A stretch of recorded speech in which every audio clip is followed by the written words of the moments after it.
என்னால தான் உனக்கு அறுபது சண்டை ஆகுது. நானும் அவளும் ஒரு ஆனா உனக்கு பார்க்கும்போது நீ இண்டிவிஜுவல் பிளேயும் என்னோட இருக்க முடியாது. ரேஷன் கார்டு இங்க வச்சிருக்கேன். நீ எங்க நண்பர்கள் அனைவருக்கும் வணக்கம். இன்னைக்கான செகண்ட் ப்ரோமோ வந்துருச்சு. இந்த ப்ரோமோல என்னெல்லாம் நடந்தது அப்படின்றத பத்தி தான் இந்த வீடியோல நம்ம டிஸ்கஸ் பண்ண போறோம். அதுக்கு முன்னாடி இந்த வீடியோக்கு ஒரு லைக் போடுங்க. லைக் போட்டீங்கன்னா ஐப்னு ஒரு ஆப்ஷன் வரும், அதுவும் பண்ணுங்க. அப்பதான் உங்களை மாதிரி பார்க்குற நிறைய பேர்கிட்ட இந்த வீடியோ கொண்டு போய் காட்டும். இதை தாண்டி சப்ஸ்கிரைப் பண்ணாம இருக்கீங்கன்னா சப்ஸ்கிரைபும் பண்ணி வச்சுக்கோங்க. ப்ரோமோ 2 கண்டென்ட்டை பொறுத்த வரைக்கும் விஜய் பார்வதியும் கமருதீனும் பேசிட்டு இருக்காங்க. அதாவது இவங்க 3 பேர், அரோரா கூட இவங்களுக்கு ஒரு இஷ்யூ போயிட்டு இருக்கு பார்த்தீங்களா, அதை பத்தி தான் டிஸ்கஸ் பண்ணிட்டு இருக்காங்க. இந்த விஷயத்தை பத்தி நானும் பேசணும்னு நினைச்சேங்க, ஆனா தள்ளி போட்டுக்கிட்டே இருந்தேன். ப்ரோமோவாவே விட்டுருக்காங்க. ஸோ இதை பத்தி நம்ம பேசலாம். இதுல ஏகப்பட்ட பிரச்சனை இருக்கு. 3 பேர் மேலேயும் தப்பு இருக்கு. நீங்க யோசிச்சு பாருங்க, இதுல 3 பேர் மேலேயும் தப்பு இருக்கு. ஏன் சொல்றேன் தெரியுமா? யாருக்குமே வந்து அந்த ஒரு கமிட்மெண்ட்டுக்குள்ள போறதுல விருப்பம் கிடையாது. அதாவது ஜாலியா பேசணும், ஜாலியா மேல கையை போடணும், அந்த மாதிரி லீலைகளை மட்டும் பண்ணிக்கணும், கமிட்மெண்ட் கொடுக்க கூடாது. 3 பேருமே அந்த முடிவுல தான் இருக்காங்க. நீங்க யோசிச்சு பாருங்க. இப்ப நான் சிம்பிளா கேட்கிறேனே, பார்வதிக்கு கமருதீனை பிடிச்சிருக்குன்னு வச்சுக்கோங்களேன். பார்வதி ஸ்ட்ரெயிட்டா நேரடியா கேட்கலாம், டே எனக்கு உன்னை பிடிச்சிருக்குடா, உனக்கு யாரை பிடிச்சிருக்கு? உனக்கு அரோராவை பிடிச்சிருக்குன்னா ஓகே, இல்ல என்ன பிடிச்சிருக்குன்னா என் கூட டைமை ஸ்பெண்ட் பண்ணு, ஏன்னா என்ன பிடிச்சிருக்குன்னு சொல்லிட்டேன்னா என் கூட டைமை ஸ்பெண்ட் பண்ணுன்னு பார்வதி அடிச்சு பேச முடியும். ஆனா பார்வதி அப்படி பேச முடியல. காரணம் என்ன தெரியுமா? உன் மேல எனக்கு ஒரு ஃபீலிங்ஸ் இருக்குடா, ஆனா அது லவ்னு சொல்ல முடியாது, வெளியே போய் தான் ப்ரொசீட் பண்ண முடியும்ன்றாங்க. வெளியே போய் தான் ப்ரொசீட் பண்ண முடியும்னா வெளியே போய் ப்ரொசீட் பண்ணுங்க. இந்த இடத்துல எதுக்கு பேசிட்டு இருக்கீங்க? அதாவது இந்த ஜென்ரேஷன்ல இருக்கிறவங்க சொல்றாங்க, பார்வதிலாம் வந்து 30 வயசு ஆனவங்க தான், போன ஜென்ரேஷன் தான் சொல்ல போனா. பட் இப்ப இருக்கிற ஜென்சி கிட்ஸ் வந்து ஒரு கமிட்மெண்ட்டுக்குள்ள போறதுக்கே பயப்படுறாங்க. இப்ப இருக்க ஜென்சி கிட்ஸ்க்கு 4-5 பேர் கூட ஜாலியா ஃப்ரெண்ட்ஷிப்ல இருக்கணும். அதாவது மேல கையை போடுறது, அப்படி இப்படின்னு ஏதாவது லீலைகள் பண்றதுக்கு 4-5 பேர் கூட இருக்கணும். அது பையனா இருந்தாலும் சரி, பொண்ணா இருந்தாலும் சரி. நான் பொதுவாக தான் சொல்றேன், பொண்ணை மட்டும் நீ சொல்றேன்னு சொல்லாதீங்க. பையனா இருந்தாலும் சரி, பொண்ணா இருந்தாலும் சரி, அப்படிதான் இருக்காங்க. கமிட்மெண்ட்டுக்குள்ளேயே போகக்கூடாதுங்க. அதாவது ஒரு கமிட்மெண்ட்டுக்குள்ள போயிட்டா நம்ம அவன் கூட மட்டும் தானே டைமை ஸ்பெண்ட் பண்ணோம் அப்படின்ற லெவல்ல இருக்காங்க. நீங்க யோசிச்சு பாருங்க.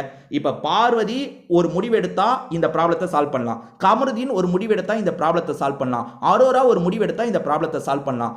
ஆனா 3 பேருமே அந்த ப்ராப்ளத்தை சால்வ் பண்ணக்கூடாது, அப்படியே ஓட்டிட்டு இருக்கணும்னு நினைக்கிறாங்க. இப்ப கமருதீன் எடுத்துக்கோங்க. கமருதீன் எப்படி இந்த ப்ராப்ளத்தை சால்வ் பண்ணலாம் நான் சொல்றேன். கமருதீனுக்கு அரோராவா பார்வதியான்னு யோசிக்க வேண்டியதான். பார்வதி தான் பிடிக்கும்னா பார்வதி கிட்ட மட்டும் மேக்ஸிமம் நேரம் டைமை ஸ்பெண்ட் பண்ணி, எனக்கு பார்வதி தான்ப்பா பிடிச்சிருக்கு, நான் பார்வதியை லவ் பண்றப்பா, அரோரா நம்ம ஃப்ரெண்ட்ஸ் மாதிரி இருப்போம், அதனால நீ மேலே கை வைக்கிறதா அதெல்லாம் வேணாம், ஏன்னா என்னோட லவ்வருக்கு பொசசிவா இருக்கும், நான் பார்வதியை தான் லவ் பண்றேன்னு உடச்சி பேசலாம். அப்படி இல்லையா, உனக்கு அரோராவை பிடிச்சிருக்கா, எனக்கு அரோராவை தான் பிடிச்சிருக்கு பார்வதி, அதனால நம்ம ஃப்ரெண்ட்ஸா இருக்கலாம், மேலெல்லாம் கை வைக்காத, இதுக்கு முன்னாடி உனக்கு ஃபீலிங்ஸ் இருக்கிறதா சொன்னேன், அதை இதோட விட்டு, ஏன்னா எனக்கு அரோராவை தான் பிடிச்சிருக்கு, அரோராக்கும் என்ன பிடிச்சிருக்குன்னு முடிக்கலாம். கமருதீன் நினைச்சாலும் இந்த ப்ராப்ளத்தை முடிக்கலாம், அரோரா நினைச்சாலும் முடிக்கலாம். அரோரா என்ன சொல்லலாம்னா, ஏ கமருதீன் உன்னை எனக்கு ரொம்ப பிடிச்சிருக்கு, நீ எனக்கு ஃப்ரெண்ட் எல்லாம் கிடையாது கமருதீன், நீ என்னோட லவ்வர் அப்படின்னு சொல்லி முடிச்சிடலாம். ஆனா அரோராவா அதை பண்ண மாட்டாங்க. எவ்வளவு சாமர்த்தியமா பண்றாங்க பாருங்க. கமருதீன் ஃப்ரெண்டா, ஆனா ஃப்ரெண்டு தோல்ல சாய்வாங்களாம், என்னென்னமோ பண்ணுவாங்களாம். என்ன கருமம் தாண்டா பண்ணிட்டு இருக்கீங்க 3 பேருமே. 3 பேர்கிட்டயும் இதுல பிரச்சனை இருக்குங்க. அதாவது வந்து ஒரு கமிட்மெண்ட், இவங்கெல்லாம் எப்படி கல்யாணம் பண்ண போறாங்க? 3 பேரும் கல்யாணம் பண்ணுவீங்களா? கல்யாணம் பண்ணதுக்கு அப்புறமாவது கமிட்மெண்ட்ல கொஞ்சமாவது இருங்கப்பா. ஏன்னா கல்யாணத்துக்கு அப்புறம் நீங்க இந்த வேலையெல்லாம் பண்ணீங்கன்னா கள்ளக்கதல்னு சொல்லிடுவாங்க. அதனால கல்யாணம் பண்ணதுக்கு அப்புறமாவது கொஞ்சம் கமிட்மெண்ட்டோட இருங்க. வாழ்க்கையில ஒருத்தரை கரம் பிடிச்சதுக்கு அப்புறம் அவங்க தான் நமக்குன்னு அவங்க கூட இருங்க. அப்பயும் வந்து வேற ஒருத்தர் கூட நான் ஃப்ரெண்டா இருப்பேன்லாம் நினைக்காதீங்க. ஏன்னா கேவலமா பண்ணிட்டு இருக்காங்க. இந்த ஜென்ரேஷனுக்கு இவங்க என்ன சொல்லி தராங்கன்னு பாருங்க. போன வாட்டி விஷால்னு ஒருத்தன் இந்த விஷயத்தை தான் பண்ணா, இந்த வாட்டியும் பண்ணிட்டு இருக்காங்க. ஏற்கனவே நம்ம இப்ப இருக்கிற யங்ஸ்டரோட மைண்ட் செட் ரொம்ப மோசமா போயிட்டு இருக்கு. எப்படின்னா வாழலான் இருக்காங்க. அப்ப இவங்க என்ன சொல்லி தராங்க பாருங்களேன். அதாவது 4-5 பேர் கூட ஜாலியா ஃப்ரெண்ட்ஷிப்னா என்னங்க, எனக்கு தெளிவா சொல்லுங்களேன். ஃப்ரெண்ட்ஷிப்னா நீ உட்காந்து பேசுப்பா, மணிக்கணக்கா பேசு, ஒரு நாள் முழுக்க கூட உட்காந்து பேசு, ஃப்ரெண்ட்ஸ் நாங்க எடுத்துக்கிறோம். மேலே எதுக்குடா கையை வைக்கிறீங்க? மேலே எதுக்கு கையை போட்டுக்கிறீங்க? எதுக்கு நீ சாஞ்சுக்கிற, எதுக்கு தூக்குற? அது எப்படா ஃப்ரெண்ட்ஷிப்பா இருக்கும்? இவனுங்க ஃப்ரெண்ட்ஷிப்பும் இவனுங்களுக்கு ஒன்றும் ஒரு இளவும் புரிய மாட்டேங்குது. ஒன்றும் இல்லைங்க, பார்வதி கமருதீன் 2 பேர்ல யாருக்காவது ஒருத்தருக்கு ஸ்மோக்கிங் ஹேபிட் இருக்கானே எனக்கு தெரியல. பார்வதிக்கு இருக்கா இல்ல கமருதீனுக்கு இருக்கான்னு எனக்கு தெரியல.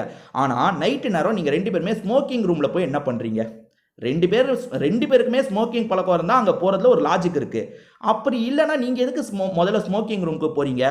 ஸ்மோக்கிங் ரூம்ல போனா அங்க அந்த ஃபுட்டேஜ் வராதுங்க. அப்ப ஃபுட்டேஜ் வராதுன்னு தெரிஞ்சு ஸ்மோக்கிங் ரூம்ல போய் நீங்க என்ன காரியத்தை பண்ணீங்க? நம்மளுக்கு கேவலமா தானே யோசிக்க தோணுது. கேவலமான ஒரு ஐடியால இருந்தா தானே நீங்க அப்படி போக முடியும். என்னன்னு தெரியல. 3 பேர் மேலேயும் தப்பு இருக்குங்க. இந்த இஷ்யூவை பொறுத்த வரைக்கும் 3 பேர் மேலேயும் தப்பு இருக்கு. 3 பேருக்குமே காஜி கண்டென்ட் பண்ணிக்கிட்டே இருக்கணும், லவ் பண்ணக்கூடாது. அப்படிதான் இருக்கு. இதை பத்தி உங்களோட கருத்து என்னன்றதை சொல்லுங்க. திரும்பி வேற ஒரு வீடியோல நம்ம பார்ப்போங்க.